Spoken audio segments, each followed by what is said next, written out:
तो लीजिए सुनिए जैनेन्द्र कुमार जी की कहानी पत्नी।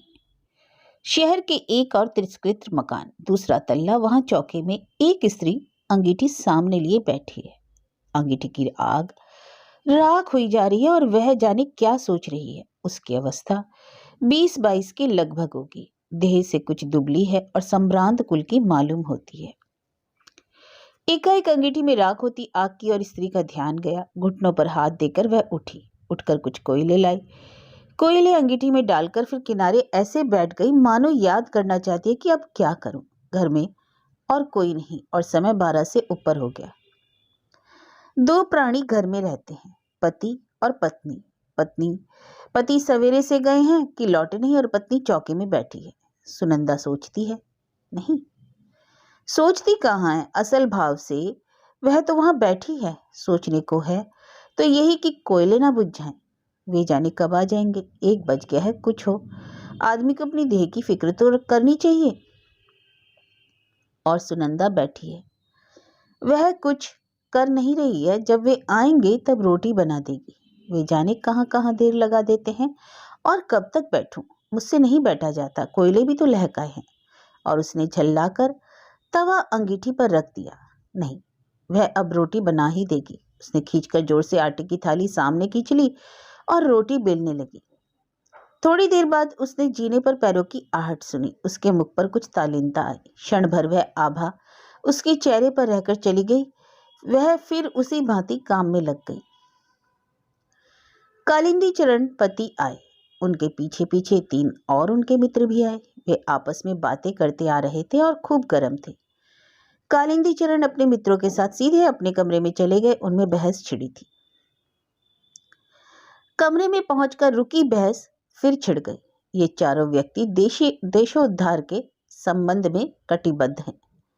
चर्चा उसी सिलसिले में चल रही है। भारत माता को स्वतंत्र कराना होगा और नीति अनीति, हिंसा अहिंसा को देखने का यह समय नहीं। मीठी बातों का परिणाम बहुत देखा। मीठी बातों से बाघ के मुंह से अपना सिर नहीं निकाला जा सकता। उस वक्त बाघ मारना ही एक इलाज है। आतंक, हाँ आतंक। हमें क्या आतंकवाद से डरना होगा? लोग हैं जो कहते हैं आतंकवादी मूर्ख हैं, वे बच्चे हैं। हाँ, वे हैं बच्चे और मूर्ख। उन्हें बुजुर्गों और बुद्धिमानी नहीं होना चाहिए। हमें नहीं अभिलाषा अपने जीने की, हमें नहीं मोह अपने बाल बच्चों का, हमें नहीं गर्ज धन दौलत की। तब हम मरने के लिए आजाद क्यों नहीं है? जुल्म को मिटाने के लिए कुछ जुल्म होगा ही। उससे वे डरे जो डरते हैं। डर हम जवानों के लिए नहीं है। फिर वे चारों आदमी निश्चय करने लगे कि उन्हें खुद क्या करना चाहिए। इतने में कालिंदी चरण को ध्यान आया कि ना उसने खाना खाया है और ना मित्रों को खाने के लिए पूछा है। उसने अपने मित्रों से माफी मांगकर छुट्टी ली और सुनंदा की तरफ चला। सुनंदा जहां थी वहां है। वह रोटी बना चुकी है। अंगीठी के कोयले उल्टे तवे से दबे हैं। माथे की उंगलियों पर टिका कर वह बैठी है। बैठी बैठी सूनी सी देख रही है और सुन रही है कि उसके पति कालिंदी चरण अपने मित्रों के साथ क्यों और क्या बातें कर रहे हैं। उसे जोश का कारण नहीं समझ में आता। उत्साह उसके लिए अपरिचित है। वह उसके लिए कुछ दूर की वस्तु है, स्मरणीय, मनोरम, हरियाली। वह भारत माता की स्वतंत्रता को समझना चाहती है, पर उसको ना भारत माता समझ में आती है, ना स्वतंत्रता समझ में आती है। और उसे इन लोगों की इस जोरों की बातचीत का मतलब भी समझ में नहीं आता। फिर भी सच उत्साह की उसमें बड़ी भूख है। जीवन की हौस उसमें बुझती सी जा रही है, पर वह जीना चाहती है। उसने बहुत चाहा कि पति उससे भी कुछ देश की बातें करे। उसमें बुद्धि तो जरा कम है, पर धीरे धीरे क्या वह समझने नहीं लगेगी? सोचती है, कम पढ़ी हूं तो इसमें मेरा क्या कसूर है? अब तो पढ़ने को तैयार हूं, लेकिन पत्नी के साथ पति का धीरज खो जाता है। खैर, उसने सोचा उसका काम तो सेवा है। बस यह मानकर उसने कुछ समझने की चाह ही छोड़ रखी है। वह अनायास भाव से पति के साथ रहती है और कभी उनकी राह के बीच में आने की नहीं सोचती। वह एक बात जानती है कि उसके पति ने अगर आराम छोड़ दिया है, घर का मकान छोड़ दिया है, जानबूझकर उखड़े उखड़े और मारे मारे जो फिरते हैं, इसमें वे कुछ भला ही सोचते होंगे। इसी बात को पकड़कर वह आपत्ति शून्य भाव से पति के साथ विपदा पर विपदा उठाती रही है। पति ने कहा भी है कि तुम मेरे साथ दुख क्यों उठाती हो, पर यह सुनकर वह चुप रह गई। सोचती रह गई कि देखो कैसी बातें करते हैं। वह जानती है कि जिसे सरकार कहते हैं वह सरकार उनके उस तरह के कामों से बहुत नाराज है। सरकार सरकार है, उसके मन में कोई स्पष्ट भावना नहीं है कि सरकार क्या होती है। पर यह जितने हाकिम लोग हैं वे बड़े जबरदस्त होते हैं और उनके पास बड़ी बड़ी ताकतें हैं। इतनी फौज, पुलिस के सिपाही और मजिस्ट्रेट और मुंश और चपरासी और थानेदार और वायसराय, वे सब सरकार हैं। इन सब से कैसे लड़ा जा सकता है? हाकिम से लड़ना ठीक बात नहीं, पर यह उसी लड़ने में तन मन बिसार बैठे हैं। खैर, लेकिन ये सब बात सब के सब इतनी जोर से क्यों बोलते हैं? उसको यही बहुत बुरा लगता है। सीधे साधे कपड़े में खुफिया पुलिस का आदमी हर दम उनके घर के बाहर रहता है। ये लोग इस बात को क्यों भूल जाते हैं? इतने जोर से क्यों बोलते हैं? बैठे बैठे वह इसी तरह की बातें सोच रही है। देखो, अब 2 बजेंगे, अब उन्हें ना खाने की फिक्र, ना मेरी फिक्र। मेरी तो खैर कुछ नहीं, पर अपने तन का तो ध्यान रखना चाहिए।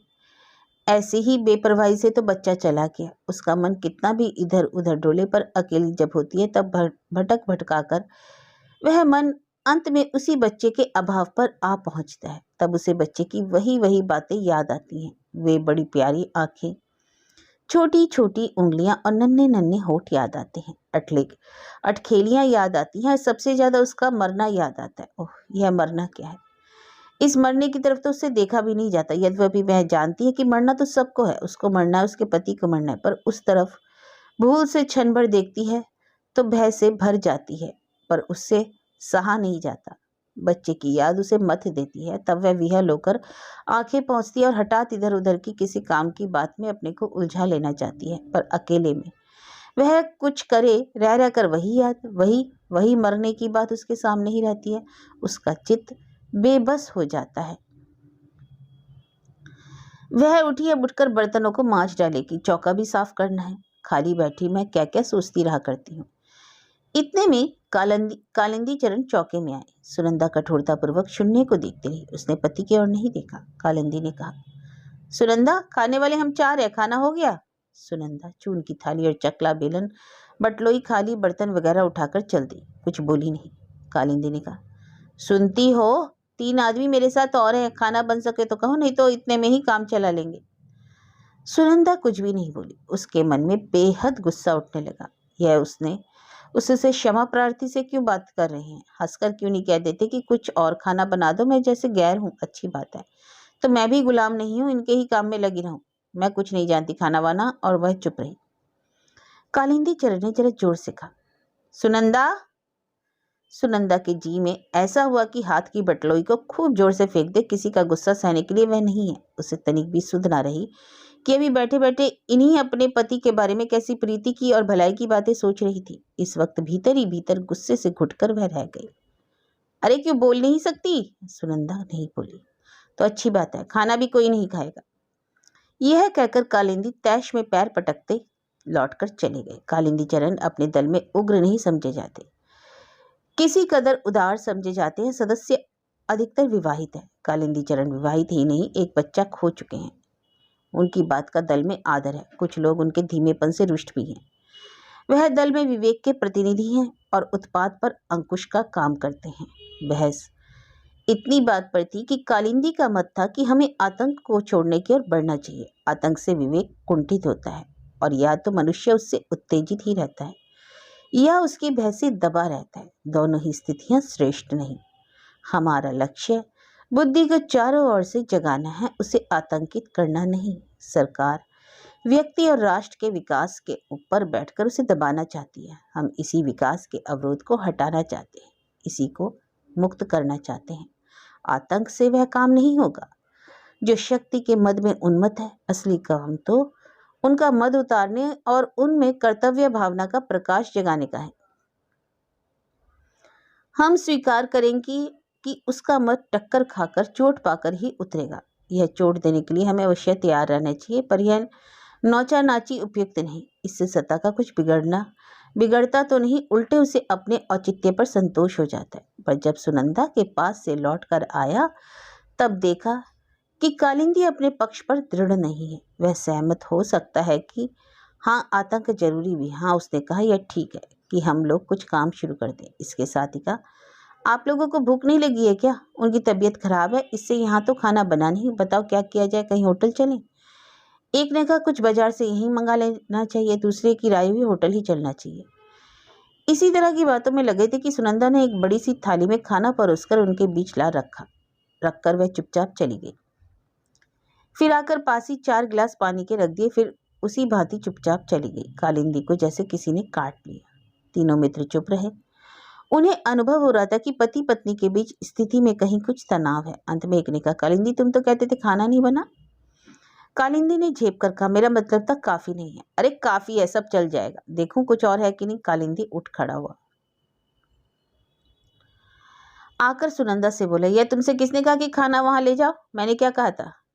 चलो उठा लो थाली, हम में से किसी को नहीं खाना, हम होटल जाएंगे। सुनंदा बोली नहीं। कालिंदी भी कुछ देर गुम खड़ा रहा। तरह तरह की बात उसके मन में और कंठ में आती थी। उसे अपना अपमान मालूम हो रहा था और अपमान असहनीय था। सुनती हो नहीं, कोई क्या कह रहा है, क्यों? सुनंदा ने मुंह फेर लिया। क्या मैं बकते ही रहने के लिए हूं? सुनंदा भीतर ही भीतर घुट गई। अरे मैं पूछता हूं कि जब मैं कह गया था तब खाना ले जाने की क्या जरूरत थी? सुनंदा ने मुड़कर और अपने को दबाकर धीमे से कहा, खाओगे नहीं? 1 बज के। कालिंदी निरस्त्र होने लगा। यह उसे बुरा मालूम हुआ। उसने मनो धमकी के साथ पूछा, खाना और है? सुनंदा ने धीमे से कहा, अचार लेते जाओ। खाना और नहीं है? अच्छा लाओ अचार। सुनंदा ने अचार ला दिया और कालिंदी भी चला गया। सुनंदा ने अपने लिए कुछ भी बचा कर नहीं रखा था। उसे यह सूझा ही नहीं कि उसे भी खाना है। अब कालिंदी के लौटने पर ही जैसे उसे मालूम हुआ कि उसने अपने लिए कुछ भी बचा कर नहीं रखा। वह अपने से रुष्ट हुई। उसका मन कठोर हुआ, इसलिए नहीं कि उसने खाना नहीं बचाया, इस पर तो उसमें स्वाभिमान का भाव जागता था। मन कठोर यूं हुआ कि वह इस तरह की बात सोचती ही क्यों है। छी, यह भी कोई सोचने की बात है। और उसमें कड़वाहट भी फैली। हठात यह उसके मन को लगता है कि देखो, उन्होंने एक बार भी यह नहीं पूछा कि तुम क्या खाओगी। क्या मैं यह सह सकती थी कि मैं तो खाऊं और उनके मित्र भूखे रह जाएं? पर पूछ लेते तो क्या था। इस बात पर उसका मन टूटता सा है, मानो उसका जो तनिक सा मान था वह भी कुचल गया हो। वह रह रहकर अपने को स्वयं तिरस्कृत कर लेती हुई कहती है कि छी छी सुनंदा, तुझे ऐसी जरा बात का अब तक ख्याल होता है? तुझे तो खुश होना चाहिए कि उनके लिए एक रोज भूखे रहने का पुण्य तुझे मिला। मैं क्यों नहीं नाराज करती हूँ? अब से नाराज ना करूंगी, पर वह अपने तन की सुध भी तो नहीं रखते हैं। यह ठीक नहीं, मैं क्या करूं? और वह अपने बर्तन मांजने में लग गई। उसे सुनाई पड़ा कि वे लोग फिर जोर शोर से बहस करने में लग गए। बीच बीच में हंसी के कहे कहे भी उसे सुनाई दिए। सहसा उसे ख्याल आया, बर्तन तो पीछे भी मल सकती है, लेकिन अगर उन्हें कुछ जरूरत हुई तो। यह सोचकर झटपट हाथ धोकर वह कमरे के दरवाजे के बाहर दीवार से लगकर खड़ी हो गई। एक मित्र ने कहा, अचार और है भाई, अचार मंगाओ यार। कालिंदी ने अभ्यासवश जोर से पुकारा, अचार लाना भाई अचार। मानो सुनंदा कहीं बहुत दूर हो। वह तो बाहर लगी खड़ी थी। उसने चुपचाप अचार लाकर रख दिया। जाने लगी तो कालिंदी ने तनिक स्निग्ध वाणी से कहा, थोड़ा पानी भी लाना। और सुनंदा ने पानी ला दिया। देकर लौटी तो फिर बाहर द्वार से लगकर ओट में खड़ी हो गई। जिससे कालिंदी कुछ मांगे तो वह जल्दी से ला दे।